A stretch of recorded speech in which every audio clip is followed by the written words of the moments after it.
رات کا وقت تھا۔ میں باہر سین میں آئی اور آیت الکرسی پڑھ کر گھر کے چاروں طرف پھونک ماری۔ ابا جو کئی دنوں سے میری یہ عادت نوٹ کر رہے تھے، اس رات مجھے پاس بلایا اور بولے کہ ایک بات بتاؤ کہ حفاظت کے لیے آیت الکرسی پڑھتی ہو یا ڈر لگتا ہے اس لیے پڑھتی ہو؟ میں کچھ دیر بیٹھی زمین کو دیکھتی رہی اور پھر مسکراتے ہوئے بولا کہ ابا میں دونوں چیزوں کے لیے ہی پڑھتی ہوں۔ ابا نے میرے سر پر ہاتھ رکھا اور مسکرا دیے۔ میرا یہ عمل سب کے لیے ہی حیران کن تھا، کیونکہ میں نے ایسا پہلے کبھی نہیں کیا تھا، لیکن پچھلے کچھ دنوں میں میرا یہی معمول تھا۔ رات کو چاروں طرف پھونک مارتی اور پھر کچھ دیر بیٹھ کر آسمان کو دیکھتی رہتی، لیکن اس دن ابا کے بلا لینے سے ٹائم کافی ہو گیا تھا تو میں کمرے میں سونے چلی گئی۔ لیکن 13 سال کی لڑکی جب اپنے اندر اتنا بڑا راز دفنائے بیٹھی ہو جو چاہ کر بھی کسی سے نہ بیان کر پائے تو نیند کہاں آتی ہے۔ میں بھی چارپائی پہ لیٹی دونوں ہاتھ سینے پہ رکھے چھت کو گھورتی رہی اور نہ جانے خیالات کی دنیا میں کہاں سے کہاں پہنچ گئی تھی۔ میری عمر 13 سال تھی، خوبصورت ہونے کے ساتھ ساتھ بہت خوش اخلاق بھی تھی، اس لیے جو مجھ سے ایک بار ملتا وہ اماں کے سامنے میری تعریف ضرور کرتا۔ چھوٹی سی عمر میں ہی میں کافی سمجھدار تھی۔ ہم 7 بہنیں تھیں، میں چوتھے نمبر پر تھی۔ ابا ایک الیکٹرانکس کی دکان پر ملازمت کرتے تھے، جس کی معمولی آمدنی سے گزر بسر بہت مشکل سے ہو رہی تھی۔ جیسے تیسے کر کے اماں نے بڑی بہنوں کی سادگی سے شادی کر دی تھی۔ مجھ سے بڑی ایک تھی جو ابھی 16 سال کی تھی۔ ہم جیسے تیسے زندگی گزار رہے تھے۔ کبھی کبھی بہت دل چاہتا تھا کہ امیروں کی طرح اچھے کپڑے پہنیں، کھانا کھائیں، لیکن پھر اپنے گھر اور حالات پر نظر پڑتی تو سارے خواب ہوا میں نظر آتے۔ لیکن اماں ان سب حالات کے باوجود بہت خوش تھیں اور ہمیشہ اللہ کا شکر ادا کرتی رہتی تھیں۔ اماں ابا بھی بیٹے کی خواہش پہ بس بچے پیدا کرتے گئے، لیکن ہوتا وہی ہے جو اللہ کو منظور ہوتا ہے۔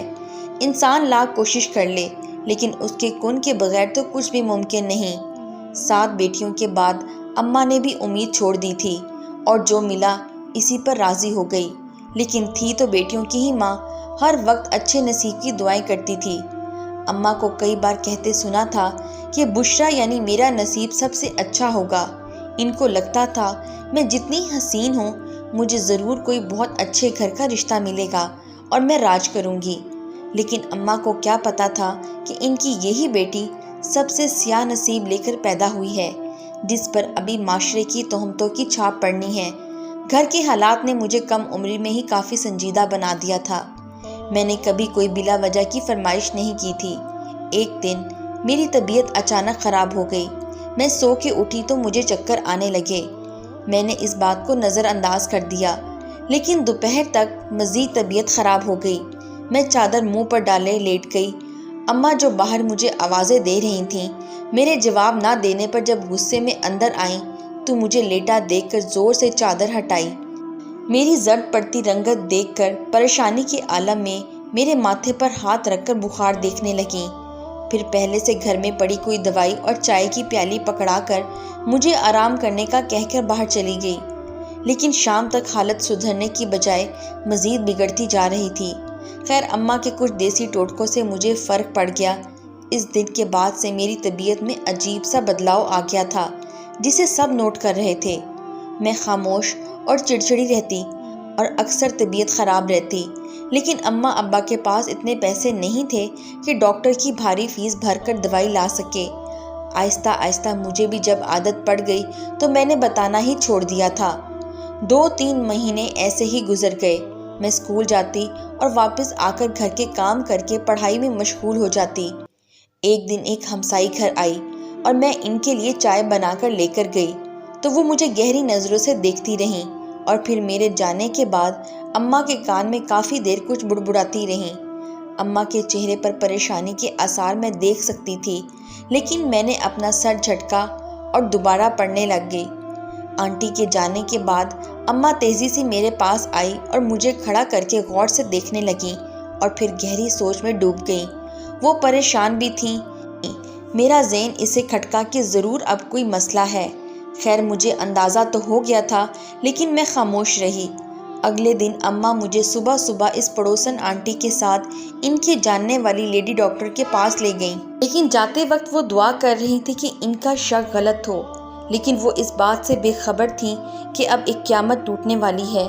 کچھ دیر بعد اماں رکشے میں بے سدھ پڑی، زرد رنگت اور پھولی ہوئی سانس لیے بیٹھی مجھے زور سے پکڑے ہوئے تھیں۔ ہم گھر جا رہے تھے، لیکن پہلی بار میں اس چیز سے ڈر رہی تھی کیونکہ گھر جاتے ہی اماں کی خاموشی قہر بن کر مجھ پہ ٹوٹنے والی تھی۔ پڑوسن آنٹی ہمارے ساتھ واپس نہیں آئی تھیں۔ رکشے میں میں اور اماں اکیلے تھے، لیکن پھر بھی انہوں نے مجھ سے کوئی بات نہیں کی تھی۔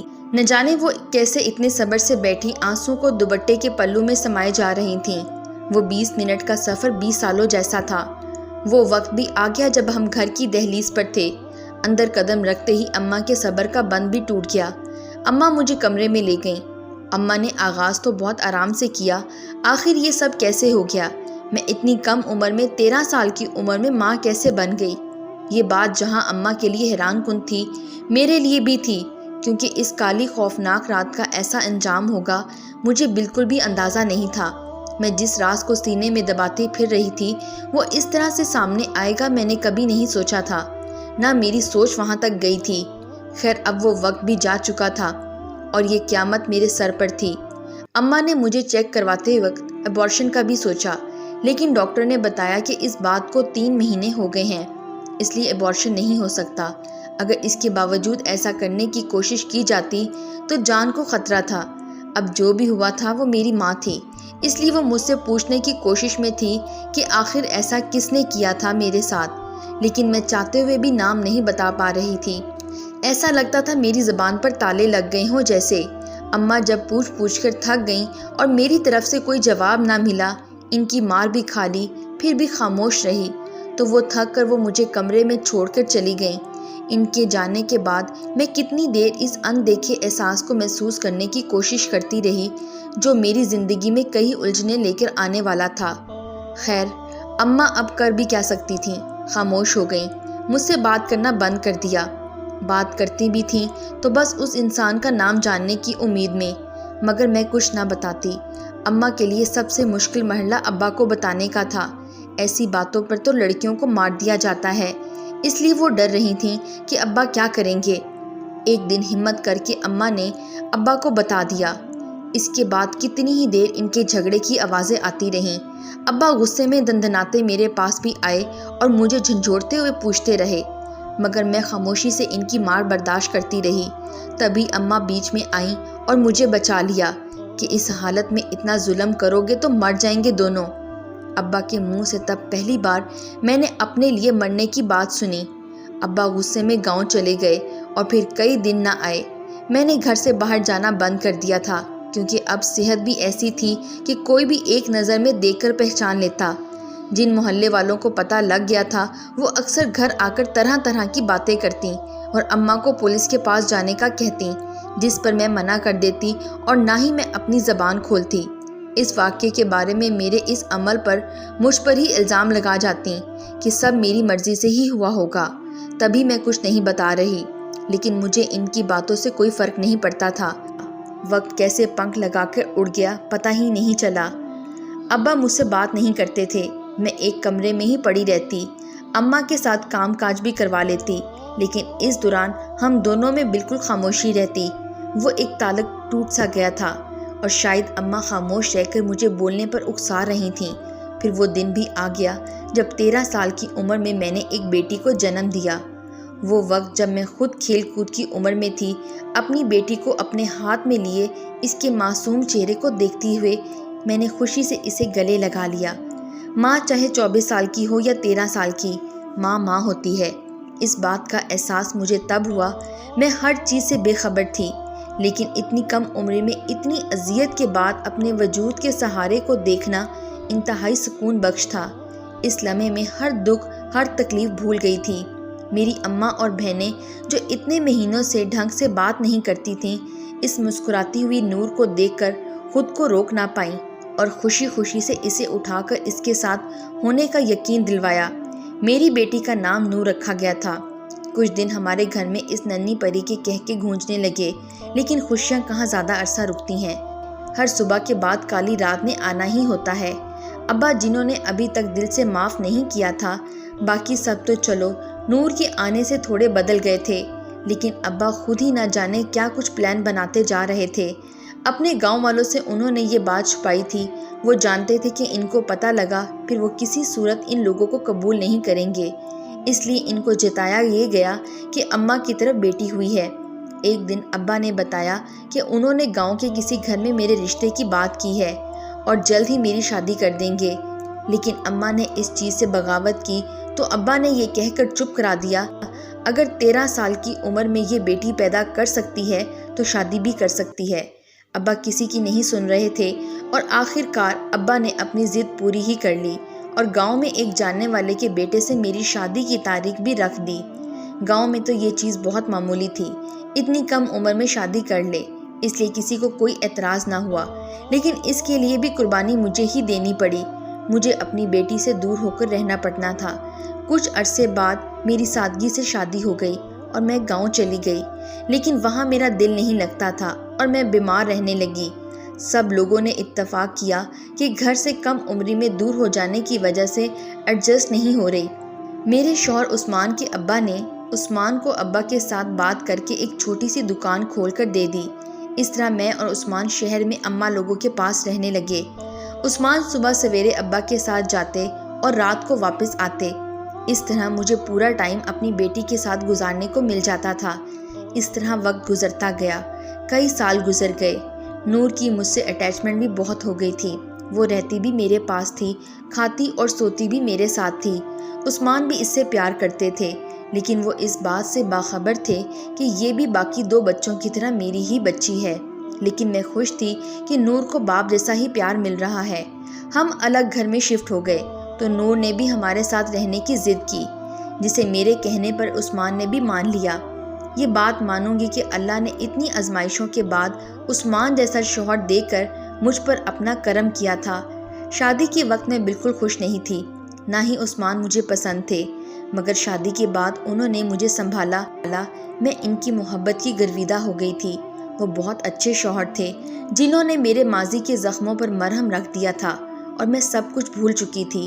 ان کی وجہ سے میں نور کے ساتھ ہمیشہ رہی اور اب میرے باقی 2 بچوں کی طرح نور بھی جوانی کی دہلیز پر قدم رکھ چکی تھی۔ چونکہ وہ باقیوں سے بڑی تھی، اس لیے اس کی میٹرک کے بعد شادی کی ذمہ داری تھی۔ میٹرک بھی میرے کہنے پر ہی کروائی گئی تھی، ورنہ میرے سسرال والوں نے بہت وویلا کیا تھا۔ نور کے خرچوں کو لے کر نور کے لیے کسی اچھے رشتے کی تلاش میں تھے۔ جب عثمان کے کسی دوست نے ایک رشتے کا بتایا اور ان لوگوں کو ہم نے گھر بلا لیا، میں اس دن صبح سے ہی مہمانوں کے آنے کی تیاری کر رہی تھی، اس بات سے بے خبر کہ میرا ماضی میرے سامنے آ کر کھڑا ہونے والا تھا۔ وہ بات جو میں کہیں دفنا چکی تھی اب پھر ایک نئے روپ میں میرے سامنے آنے والی تھی۔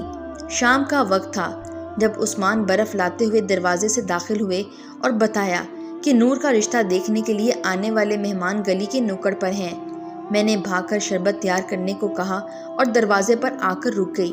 سب باری باری اندر آ رہے تھے، لیکن آخری آنے والے انسان کو دیکھ کر میرے قدموں کے نیچے سے زمین نکل گئی تھی۔ میں کیسے بھول سکتی تھی اس انسان کو جس نے برسوں پہلے مجھے اتنی کم عمر میں ایک بیٹی کی ماں بنا دیا تھا۔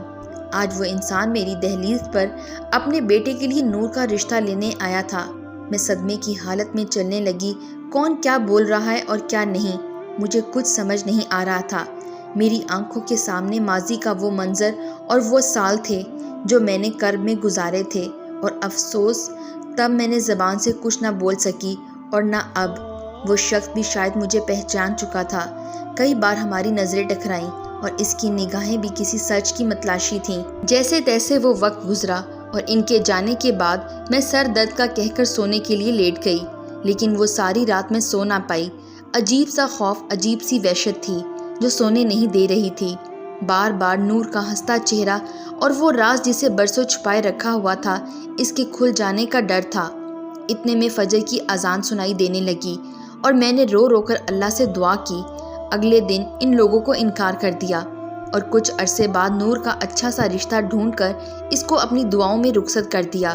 اب ہر نماز میں اٹھے میرے ہاتھ صرف میرے بچوں کے اچھے نصیب کی ہی دعا کرتے رہتے ہیں۔